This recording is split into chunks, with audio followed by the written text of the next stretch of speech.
Hi అండి. ఇన్స్టెంట్‌గా మామిడికాయ చట్నీ చేద్దాం. దానికోసం మామిడికాయలను శుభ్రంగా కడిగి చిన్న చిన్న ముక్కలుగా కట్ చేసుకొని ఒక గిన్నెలోకి తీసుకున్నానండి. గిన్నెలోకి తీసుకున్న తర్వాత దానికి రుచికి సరిపడా కారాన్ని యాడ్ చేశాను. ఒక 2½ స్పూన్ కారం అనేది యాడ్ చేశానండి. తర్వాత దాని రుచికి సరిపడా సాల్ట్ ఒక 1½ స్పూన్ దాకా సాల్ట్ యాడ్ చేశాను. ఫస్ట్ కొంచెం తక్కువగానే యాడ్ చేశానండి. లాస్ట్‌లో యాడ్ చేసుకోవచ్చని. కొంచెం పసుపు కూడా యాడ్ చేసుకున్నాను.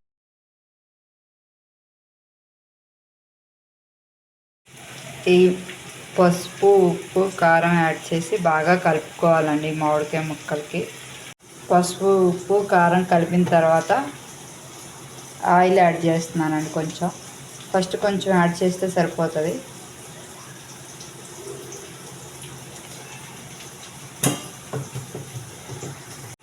కొంచెం కచ్చాపచ్చాగా దంచుకున్న వెల్లుల్లి రెబ్బలను కూడా యాడ్ చేశానండి. మెంతిపిండి, ఆవపిండి కోసం కొన్ని మెంతుల్ని కొన్ని ఆవాలని వేసి వేయించుకుంటున్నాను. కొంచెం ఒక 2 మినిట్స్ వేయించుకుంటే చాలండి. వేగాయండి మెంతులు, ఆవాలు. కట్టేసి చల్లారిన తర్వాత పౌడర్ చేసుకోవాలి.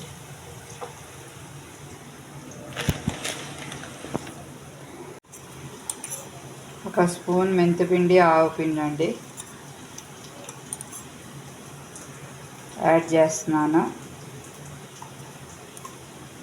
ఇది యాడ్ చేయడం వల్ల చట్నీ అనేది చాలా రుచిగా ఉంటుంది. ఫైనల్గా మామిడికాయ చట్నీ అనేది ప్రిపేర్ అయిందండి. ఇది ఒక 10 నుంచి 15 రోజుల వరకు నిల్వ ఉంటుంది. మీకులో ఎంతమందికి ఈ రెసిపీ నచ్చిందో కామెంట్ రూపంలో తెలుపుతారని కోరుకుంటున్నాను.